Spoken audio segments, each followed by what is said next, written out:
আব্দুল্লাহ ইবনে উবাই নামক একজন মুনাফিক ছিল। মাথায় ছিল টুপি, গায়ে ছিল জুব্বা, মুখে ছিল দাড়ি, নামাজের কপালে ছিল ঘাটি। আল্লাহর রসুল যখন বলতো, ও আব্দুল্লাহ ইবনে উবাই, তুমি সব সময় আমার পিছনে নামাজ পড়ো, অন্য একজন সাহাবীকে নামাজ পড়ার সুযোগ দেন।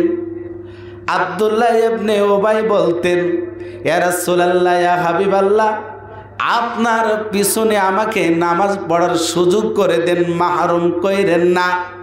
ওই আব্দুল্লাহ ইবনে উবাই মসজিদ করেছিলেন, নবীজিকে মারার জন্য ষড়যন্ত্র করেছিলেন। মসজিদ করে আল্লাহর রসুলকে বললেন, ইয়া রাসূলুল্লাহ, ইয়া হাবিবাল্লাহ, এই মসজিদটা উদ্বোধন করতে হবে আপনাকে। আল্লাহর রসুল যখন উদ্বোধন করতে যায়, মসজিদের সামনে এমন বড় গর্ত করেছে, সামনে মাটি দিয়েছেন, গর্তের ভিতরে কাটা খুস পাথর রেখেছেন।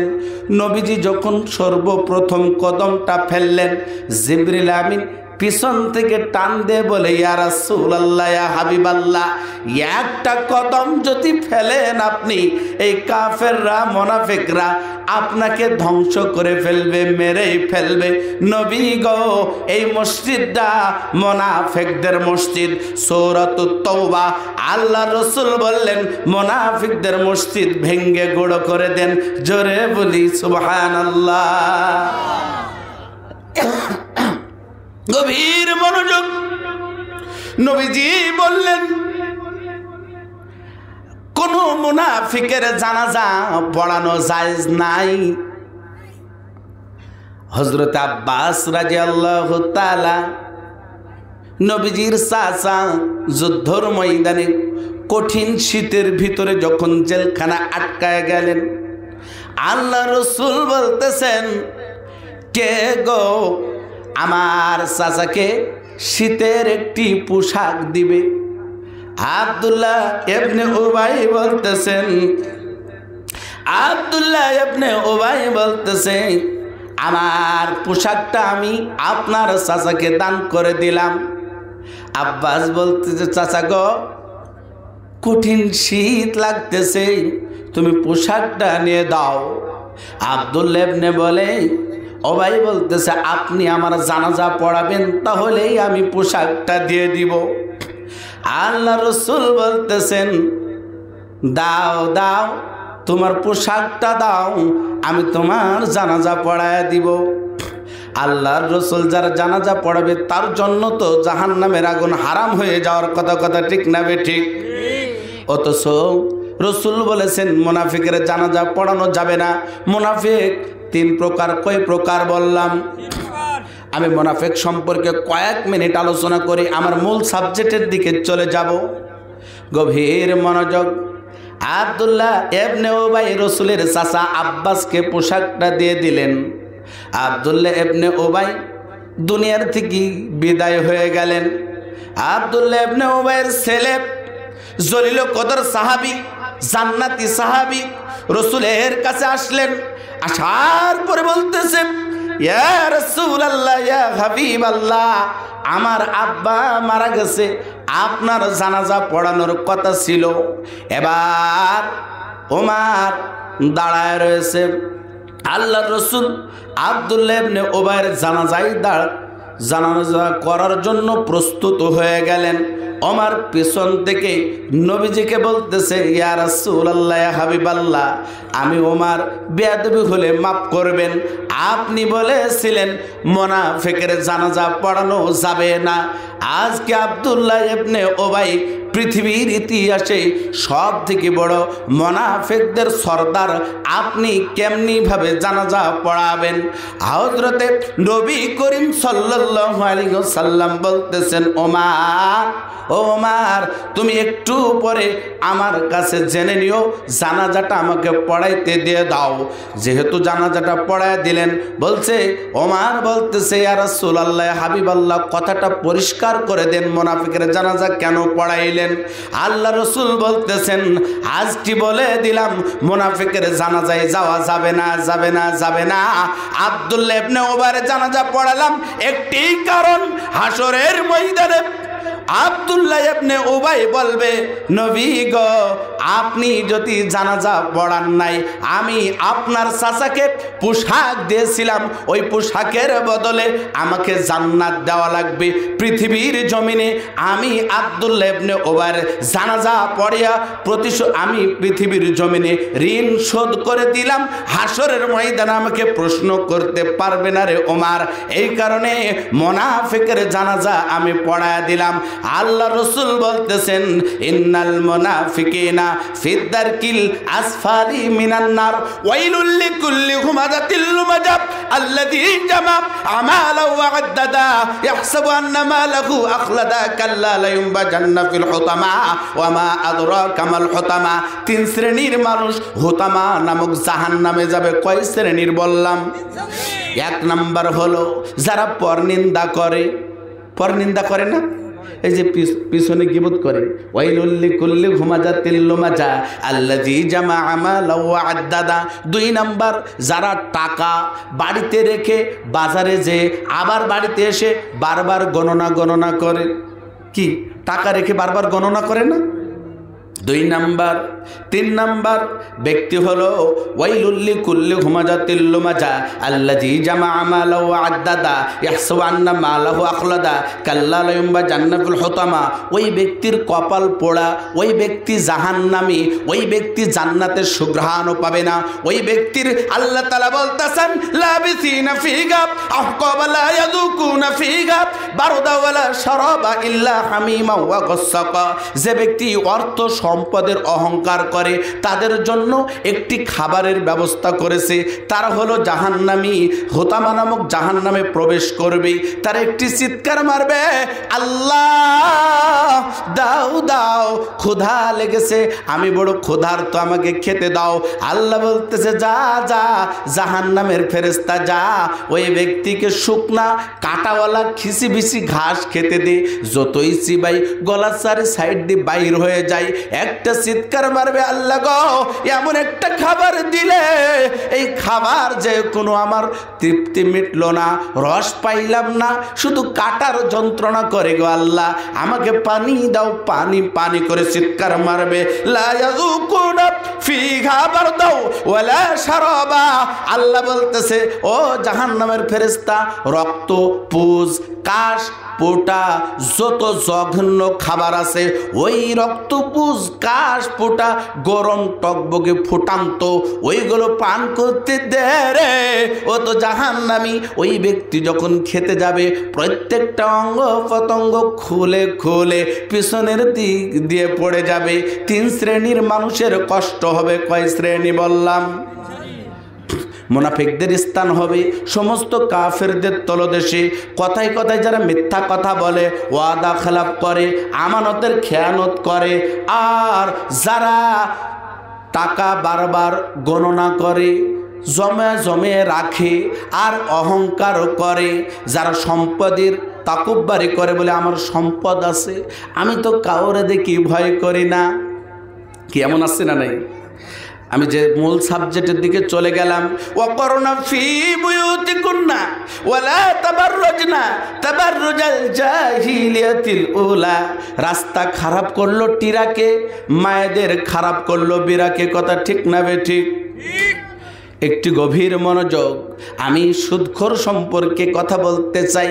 যতগুলো হাদিস রয়েছে, যতগুলো খারাপ কাজ রয়েছে, কোনো খারাপ কাজ মায়ের জিনার সাথে তুলনা করা হয় নাই। 1 টাকা সুদ খাইলে 70 বার মায়ের সাথে জিনা করলে তার চেয়েও বেশি গুনাহ হয়। জোরে বলি নাউজুবিল্লাহ। একজন মা বলে আল্লাহ সন্তান নাই, আমি হলো নিঃসন্তান। একটু নজর করে আলোচনাটা গভীর মনোযোগ দিয়ে একটু খেয়াল করে রাখতে হবে রে বাজান। মা বলে মা গো আমার সন্তান নাই, সন্তান যদি দাও আমি আমার সন্তানের পায়খানা খাইতাম। জোরে বলি নাউজুবিল্লাহ। আল্লাহর কি কাজ, সন্তান দিয়েছে, ধীরে ধীরে বড় হয়েছে, অসুস্থ হয়ে গেছে। এবার প্রতিবেশীরা বলছে তুমি না সন্তানের পায়খানা খেতে চেয়েছো। মাওলানা সাহেবের কাছে চলে গেলেন, হুজুর এটা তো সম্ভব না। বলে আপনি যদি একটি সুদখোরের বাড়িতে এক প্লেট ভাত খান তার চেয়েও খারাপ কিছু খাওয়া হবে। জোরে বলি নাউজুবিল্লাহ। তাহলে সুদখোরের বাড়িতে খাওয়া যাবে? মুনাফিকদের সাথে আল্লাহ তাআলা মিশতে মানা করেছেন। রসুল বলেছেন মুনাফিকদের নিকটবর্তী তোমরা হও না। গভীর মনোযোগ। ও মা, তোমরা এত নিষ্ঠুর হয়ে গেছো, একটি প্রমাণ করে দিতে চাই। কলিজার টুকরা ছোট্ট সন্তান, প্রতিবন্ধী সন্তান, বাবা গেছে বিদেশে, অন্যের সাথে ফোনে কথা বলে। প্রতিবন্ধী সন্তানটা যখন বলে মা গো মা তুমি আমাকে থুয়ে যেও না, ওই প্রতিবন্ধী সন্তানটাকে ধাক্কা দিয়ে ফেলে দিয়ে অন্যের সাথে চলে যায়। আমার প্রশ্ন হলো, মা পৃথিবীতে তো ভেজাল ছিল না, এখনো কেন মা কেন ভেজাল হয়ে যায়? মা তো সন্তান বিদায় দিয়ে সন্তানকে ফেলে থুয়ে চলে যায়। কথা ঠিক না বেঠিক বলেন তো? একজন নবী ছিলেন শামায়ন আলাইহিস সালাম। গভীর মনোযোগ। ওই নবী আল্লাহ তাআলা পাওয়ার দিয়েছিলেন 1000 মানুষের শক্তি। কয় হাজার বললাম? 1000 মানুষের শক্তি। পর্দা সম্পর্কে আলোচনায় ঢুকে গেলাম। 1000 মানুষের শক্তি নিয়ে এক আল্লাহর একাত্মবাদের দাওয়াত দিতে চলে গেলেন। যাওয়ার পরে যখন প্রত্যেকটা জালেম বাদশা কাফেররা ধীরে ধীরে হেরে যায়, যখন এবার হযরত শামায়ন আলাইহিস সালামের কাছে প্রথমে একটি আয়াত পড়েছি, লক্ষ্য করতে হবে। ওয়াইলুল লিকুল্লি হুমাজাতিল লুমাজা আল্লাযী জামাআ মালা ওয়া আদ্দাদা।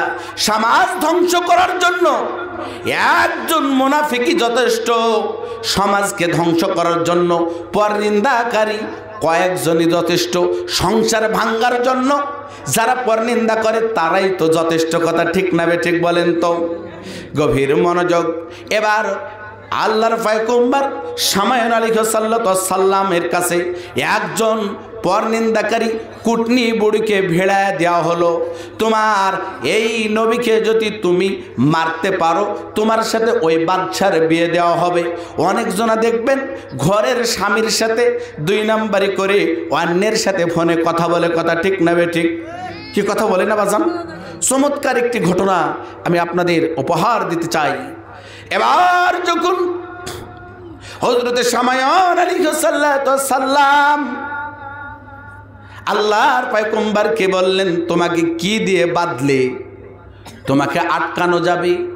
সর্বপ্রথম বাঁধলেন রশি দিয়ে, হাত বাঁধলেন, পা বাঁধলেন। ওই কুটনি বুড়ির কথা শুনে, ওই মুনাফিকের কথা শুনে আল্লাহর পয়গম্বর জিবরিল আমিন টোকা দেয়, ও আল্লাহর পয়গম্বর ঘুমায়ও না। ঘুম থেকে দেখে হাত বাঁধা, পা বাঁধা। বিসমিল্লাহ বলে যখন শরীরটা একটু ঘোরালেন, প্রত্যেকটা রশি কটকট করে কেটে চলে গেলেন। জোরে বলি সুবহানাল্লাহ। আল্লাহর পয়গম্বর কয়, কেন রে আমারে বাদিস কেন? স্ত্রী বারবার প্রশ্ন করে, স্বামী গো তোমাকে তো আমি ভালোবাসি। দেখবেন যারা দুষ্টু তাদের কথা হলো, কথা বলেন না কে? দুষ্টু মানুষের মিষ্টি কথা। ও স্বামী তোমাকে কত ভালোবাসি, তোমাকে কাফেররা আটকাতে পারবে কিনা দেখলাম।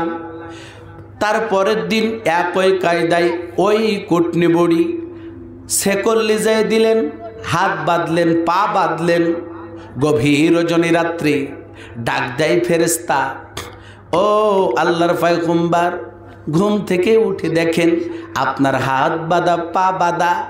যখন ঘুম থেকে উঠে দেখে শেকল দিয়ে বাঁধা, বিসমিল্লাহ বলে যখন একটু শরীরটা ঘোরানো দেয়, প্রত্যেকটা শেকলগুলো কটকট করে কেটে পড়ে যায়। জোরে বলি সুবহানাল্লাহ।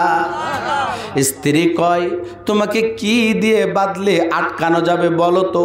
বলে, আল্লাহ আমাকে নিষেধ করেছে। বলে, তুমি কি আমাকে বিশ্বাস করো না? তোমাকে কত ভালোবাসি, ও আমার জান, ও আমার প্রাণ, তুমি আমার কলিজা। দেখবেন যারা দুষ্টু স্বামী আছে বিদেশে, অন্যের সাথে কথা বলে, স্বামীকেও মিষ্টি মুখে কথা বলে, অন্যের কাছেও ওয়ালা তাকরাবুজ জিনা ইন্নাল ফাহিশা, জিনার কাজে লিপ্ত থাকে। কথা ঠিক না বেঠি? কি থাকে না ভাই? আল্লাহর পয়গম্বর হযরত শামায়ন বলল, আমার গায়ে বড় বড় পশম রয়েছে, এই পশম দিয়ে যদি বাঁধো আমি আর কোনো দিকে নড়তে পারবো না, তাকাতেও পারবো না। এবার কুটনি বুড়ি বলল, কি করলি রে? বলে, আজকে সুযোগ পেয়েছি, আজকে আর সুযোগ দেওয়া যাবে না। আমি তো ওই জালেম বাদশার স্ত্রী হতে চাই। আসো আসো আসো, আজ কি বেঁধেই ফেলবো। হাত বেঁধে ফেললেন পশম দিয়ে, পা যখন বেঁধে ফেললেন, এবার কাফেরদের খবর দিলেন। দূর থেকেই দেখে কাফেররা চলে এসেছে। শামায়ন আলাইহিস সালামকে জিবরিল ঘুম থেকে যখন জাগনা করে দিলেন, ওঠেন, আপনার সময় শেষ। এবার তাকায় দেখে আর বেশি দূর নয়, ওই যে কাফেররা চলে এসেছে। স্ত্রী দূর থেকে তালি মারে, আমি তো আজকে আমার বাদশাহ হবে স্বামী। যারা দেখবেন 2 ছেলে 3 ছেলে থুয়ে অন্যের কাছে চলে যায়, আল্লাহর ইজ্জতের কসম বলি, তারা কখনো সুখে থাকতে পারে না। ও বাজার, গভীর মনোযোগ। কষ্ট হয়, একটু গভীর মনোযোগ দিয়ে আলোচনাটা শ্রবণ করেন। এবার যখন কাফের চলে এসেছেন, আসার পরে সর্বপ্রথম আঘাত করলেন পায়ের উপরে একজন কাফের।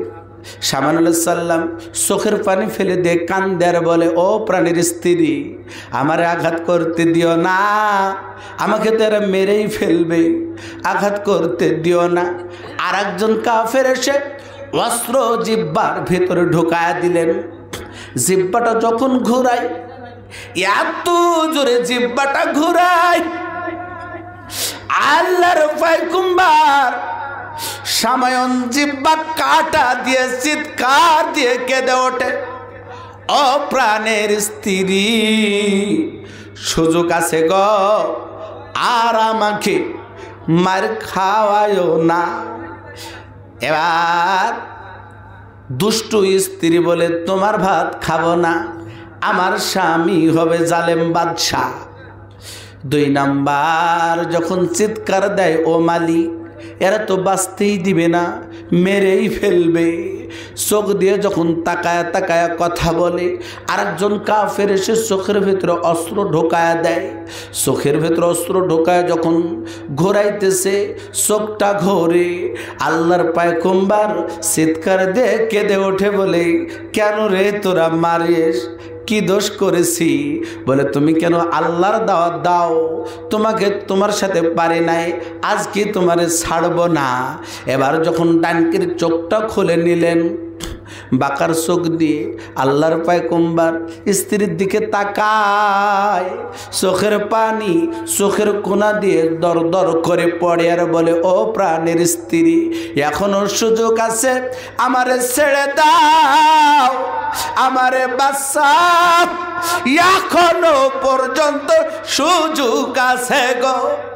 নিষ্ঠুর স্ত্রী বলেন, না না, তোমাকে বাঁচানো যাবে না। ওই সময়কার জাহেল মা এখনো বাংলার জমিনে আছে, কলিজার টুকরার সন্তান থুয়ে, স্বামী থুয়ে চলে যায়। কথা ঠিক না বেঠি? বাজান গভীর মনোযোগ। সে কথা বলতেছিলাম, বাকার চোখ দিয়ে যখন তাকায় তাকায় দেখে আমারে বাঁচতেই দিবে না, আমাকে তোমরা বেঁচে দাও, ছেড়ে দাও, আমাকে একবার সুযোগ দাও। বাকার চোখের ওপরে পা তুলে দিলেন আরেকজন কাফের, পায়ের জুতা সহ গোড়মুড়ি সহ যখন চোখের ওপরে ঘোরানি দেয়, আরেকজন এসে লাথি মারে, কেউ বা কানের ভেতরে অস্ত্র ঘোরায়, কেউ বা পায়ের একটা একটা করে পায়ের দিক থেকে কাটা শুরু করলো। একজন কাফের এসে বলতেছে, এমনিভাবে কষ্ট দে রে, পৃথিবীর জমিনে ইতিহাস রেখে দে, কেউ যেন এই সামায়নের কষ্ট দেখে এক আল্লাহর দাওয়াত না দেয়।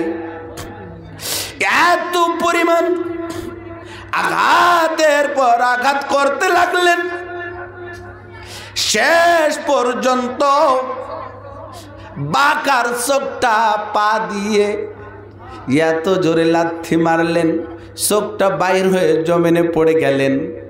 ডানকির চোখরাও অস্ত্রের সাথে চলে আসলেন, কাটা জিব্বা নিয়ে, রক্ত মাখা জিব্বা নিয়ে যখন অন্ধ হয়ে গেছেন, হাত তুলে আল্লাহর কাছে কাঁদতে যায়।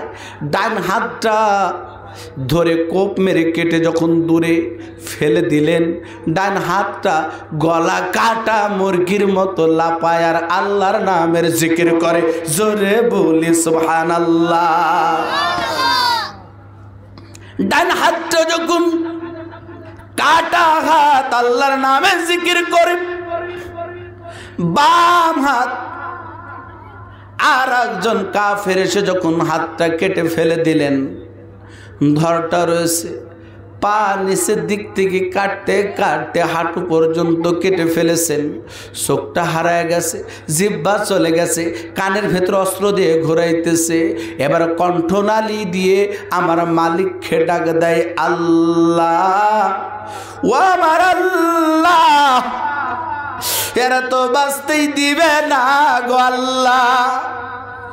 শেষ কণ্ঠে যখন স্ত্রীকে ডাক দেয়, ও প্রাণের স্ত্রী রে, এত বড় ভুল করলি, কষ্ট দিলি রে। এই কথা না বলতেই আরেকজন কাফের এসে গলাটা কেটে ফুটবল শুরু করে দিলেন মাথা দিয়ে। আমার আল্লাহ বলে, জিব্রিল যা যা, ও জিব্রিল যা রে যা, আমার সামায়নকে তোর 600 পাখা দিয়ে গোসায়া নিয়ান। জোরে বলি সুবহানাল্লাহ। 600 পাখা দিয়ে গোসা, 1000 মানুষের শক্তি ছিল রে। আমার আল্লাহ 600 পাখা দিয়ে গোছানোর পরে কানের জায়গায় কান লাগাইলেন, হাতের জায়গায় হাত লাগাইলেন, পায়ের জায়গায় পা লাগাইলেন। সেট করে দেওয়ার পরে আমার আল্লাহ বলতেছেন, আবারও তোরে জীবিত করে দিলাম, 10,000 মানুষের শক্তি দিয়ে দিলেন। জোরে বলি সুবহানাল্লাহ। 10,000 মানুষের শক্তি নিয়ে সর্বপ্রথম চলে গেলেন ওই জালেম বাদশার দরজার কাছে। যাওয়ার পরে জালেম বাদশাহ থরথর করে কাঁপতেছে। তাফসীরের ভিতরে আসতেছে 450 বার পায়খানা করে ফেলেছেন জালেম বাদশাহ। কিরে, আমরা তো এই মুহূর্তে মেরে আসলাম, কেমনি ভাবে আসলো? আল্লাহ বলে, ও সামায়ন রে, সর্বপ্রথম আঘাত কর ওই মুনাফিককে। কাকে? ওই মুনাফিক যে তোর সংসারে আগুন লাগাইছে। সমাজ ভাঙ্গার জন্য মুনাফিকে যথেষ্ট, কথা ঠিক না বেঠিক? সংসার ভাঙ্গার জন্য কে যথেষ্ট বলেন তো? মুনাফিকি যথেষ্ট। আল্লাহ তাআলা তার জন্য বলতেছেন, ইন্নাল মুনাফিকিনা ফি দারকিল আসফালি মিনান নার। নিশ্চয় নিশ্চয় মুনাফিকদের স্থান হবে কাফেরদের তলদেশে। মুনাফিকের লক্ষণ হলো 3টা। কয়টা? জোরে বলেন, আরো জোরে। পিছনে মানুষ একটু ঠান্ডা হয়ে গেছেন নাকি? কথা বলছেন না কেন? কষ্ট হয় আপনাদের কথা বলতে? আলোচনা শুনতে কষ্ট হয়? আমার সাবজেক্ট কেবল একটা নামলো, এখনো পর্দা সম্পর্কে বলেছি। বলেন, পর্দা সম্পর্কে যাই নাই, কেবল একটা, যে পর্দা। তারপরে আমাদের আলোচনা আছে, কি বললাম? মনে হারাই গেছে আপনাদের? হ্যাঁ, সুদখোর সম্পর্কে। সুদখোরদের হালকা অ্যান্টিবায়োটিক দিয়েছি না দিইনি? সুদখোরের বাড়িতে খাওয়া যাবে? সুদখোর, যে রাষ্ট্রের সুদখোর নেতা হতে পারে সেই রাষ্ট্র কখনো ইসলামী রাষ্ট্র হতে পারে না। সুদখোরদের বিরুদ্ধে আমাদের অবশ্যই আলোচনা করতে হবে। কোরআনে আল্লাহ তাআলা ঘোষণা করেছেন সুদখোর কখনো যে জায়গায় থাকে সে জায়গায় আল্লাহ তাআলা লানাতুল্লাহ, লানত আসতে পারে, সেই জায়গায় অবশ্যই লানত আসবেই আসবে। কথা ঠিক না বেঠিক? গভীর মনোযোগ। সুদখোরেরা, আবু জেহেল পৃথিবীর জমিনে আইন পাশ করেছিল সুদখোর সম্পর্কে। যে সুদ, আবু জেহেল আইন পাশ করেছিল, মেয়েদের রাস্তায় নামাইছিলেন আবু জেহেল। সুদের আইন আবু জেহেলের, মেয়েদের রাস্তায় নামাইছেন, এটাও আবু জেহেলের আইন। যত বাংলাদেশে এনজিও আছে সমস্ত এনজিওর লোকেরা মেয়েদের রাস্তায় নামাইছেন। কথা ঠিক না বেঠিক? ও মা, তোমরা হলো নবী রাসূলের মা, তোমরা হলো হাফেজ কোরআনের মা, তোমরা আল্লাহর ওলির মা। তোমরা 1 টাকার শ্যাম্পুতে তোমাদের ছবি দেখা যায়। আমি যে কথা বলতেছিলাম পর্দা সম্পর্কে, ওয়াকরনা ফি বুয়ুতিকুন্না ওয়ালা তাবাররাজনা তাবাররুজাল জাহিলিয়াতিল উলা। এই ডিস্টার্ব করছে বাবুরা, আপনাদের যদি খারাপ লাগে আমি মোনাজাত করে চলে যাব। গভীর মনোযোগ। মায়েরা কত বেহাপানা হয়ে গেছেন। মায়েরা যখন বেপরদায় ঘুরবে, একজন মহিলা বলছে আল্লাহ গো, ও আমার আল্লাহ, গভীর মনোযোগ, বলছে আল্লাহ আমার যদি সন্তান হয় আমি কবরের বাড়িতে থাকব। আল্লাহর কি কাজ, একটি সন্তান দিয়েছে। আমি পর্দা সম্পর্কে একটু আলোচনা করব আপনাদের, এই দিকে নজর করতে হবে।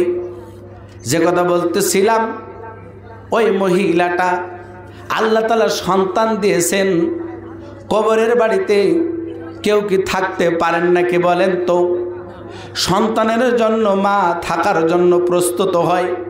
সন্তান যখন অসুস্থ হয়েছে কবরের বাড়িতে চলে গেলেন, প্রত্যেকটা প্রতিবেশীর কাছে বললেন আমাকে মাফ করে দাও, আমি কবরে চলে গেলাম, যদি মারা যাই আমাকে মাফ করে দিবে, বেঁচে থাকলে তোমাদের সাথে দেখা হবে। একজন মহিলা দেখতেছে দাঁতগুলো নাই, প্রত্যেকটা দাঁতে দাঁতে সাপ ঝুলতেছে, মাথার খুলি নাই, মাথার ভিতরে সাপ আর সাপ, পেটটাও অনেক বড়, পেটের ভিতরে শুধু সাপ দেখা যায়।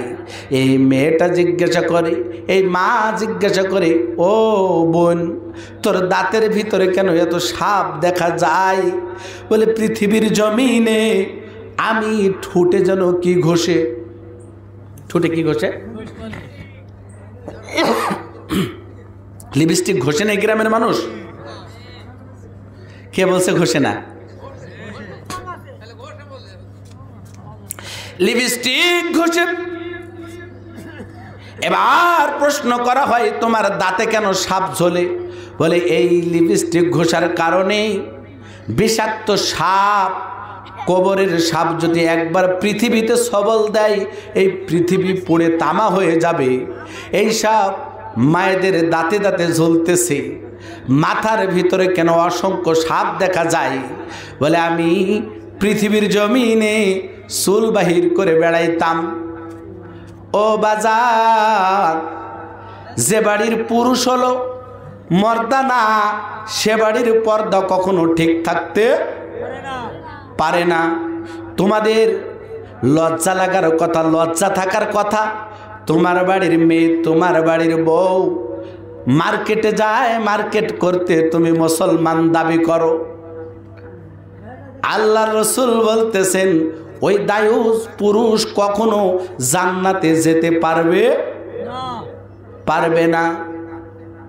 গভীর মনোযোগ, গভীর মনোযোগ। ওই মেয়েটা প্রশ্ন করে, তোমার পেট কেন এত, পেটের ভিতরে কেন সাপ দেখা যায়? মেয়েটা বলতেছে, মারে আমার পেটের ভিতরে সাপ দেখা যায় কারণ হলো ওয়ালা তাকরাবু জিনা, পৃথিবীর জমিনে জিনা ব্যভিচারিণী করতাম, এই কারণে আমার পেটে অসংখ্য অগণিত সাপ দেখা যায়। আপনাদের অনুরোধ করে বলবো, আজকে ইসলাম এত দূরে তার কারণ হলো প্রত্যেকটা মানুষ যদি নিজ নিজ বাড়ির থেকে এক ধাপ করে আগায় আসি। আমার মেয়ে আমি যদি পর্দায় রাখি, আমার স্ত্রী আমি যদি পর্দায় রাখি, ইসলাম অবশ্যই কায়েম হয়ে যাবে। কথা ঠিক না বেঠিক? কি ভাই দেরি হবে ইসলাম কায়েম হইতে? আপনার মেয়ে বেপর্দায় থাকে, আপনার স্ত্রী বেপর্দায় থাকার কারণে আপনি জাহান্নামে যাওয়ার জন্য যথেষ্ট। আমি যে কথা বলতেছিলাম, মেয়েটা কবরের ভিতরে, মা চলে গেলেন, মা তো কবরের ভিতরে যাবেই, কারণ সন্তান অসুস্থ হলে সব থেকে মায়ের কলিজায় বেশি আঘাত পায়। আমি কয়েক বছর পরে একটি প্রমাণিত কথা আপনাদের সত্য কথা বলে যেতে চাই। মা আমি মাহফিল করে বাড়ি যাইতেছিলাম, এমত অবস্থায় আমার গাড়িটা যখন কিছু কোলাঙ্গার সন্তানরা কেড়ে নেয়, গভীর রজনী রাত্রে আমি যখন বাড়িতে পা দিলাম, আমার মা মুখটা বেজার করে একবার শুধু বলল, ও বাবা তোর কি হয়েছে বল। আমি বললাম, মা আমার তো কিছুই হয় নাই। আমার মা চিৎকার দিয়ে কেঁদে উঠে বলছে, তোর গাড়িটা কই তাই বল। আমি বললাম, মা কেমনি ভাবে তুমি জানলে আমার গাড়ি হারায় গেছে? আমার মা চোখের পানি ফেলে কান্দে আর বলে, বাবা রে আমি ঘুমাইছিলাম, যখন কিছুক্ষণ পরে দেখলাম আমার মনের ভিতরে কেমন জোরে করে উঠল, আমি ঘুম থেকে উঠে তোর পায়ের আওয়াজ শুনতে পেলাম, তখন আমি নিশ্চিত হয়ে গেলাম তোর কোনো বিপদ হয়েছে। ভাই জান, যার মা বেঁচে আছে তার জান্নাত বেঁচে আছে। আমার মাকে মুখের দিকে তাকায়া আমি আর চোখের পানি রাখতে পারলাম না। মাগো মা, আমার গাড়িটা হারায় গেছে। আমার মা বলতেছে, আমি সাথে সাথে বুঝতে পেরে গেছি। জোরে বলি সুবহানাল্লাহ। ও মায়ের সন্তানেরা রে, এই পৃথিবীতে কখনো আযাব আসবে না যতক্ষণ পর্যন্ত মা সঠিক থাকবে। আর আমার মায়েরা যখন বেঠিক হয়ে যাবে, সন্তান থেকে অন্যের হাত ধরে চলে যাবে, সন্তানের দিকে মায়া থাকবে না, মায়েরা পর্দায় থাকবে না। মা যদি ভালো না হয় হাফেজ কোরআন জন্ম দিতে পারবে না, মা যদি ভালো না হয় আল্লাহর ওলি জন্ম দিতে পারবে না। মা ছাড়া সন্তান, বাবা ছাড়া সন্তান হয়, মা ছাড়া সন্তান হয় না। যেহেতু আল্লাহ তাআলা প্রমাণ করে দিয়েছেন, হযরতে ঈসা আলাইহিস সালামকে দিয়ে আমি পৃথিবীতে প্রমাণ করে দিলাম মা ছাড়া সন্তান হয় না। মা যখন ভেজাল হয়ে যায় পৃথিবীতে লানাতুল্লাহ, আল্লাহর লানত আসবে। পৃথিবীতে সুদখোররা শাসন করবে, ঘুষখোররা শাসন করবে, প্রত্যেকটা বাড়িতে বাড়িতে জিনা ব্যভিচারিণী চলবে। কথা ঠিক না বেঠিক? জিনার আবির্ভাব বেড়ে যাবে, সুদের আবির্ভাব বেড়ে যাবে, গুনার কাজ করবে, ভয় করবে না।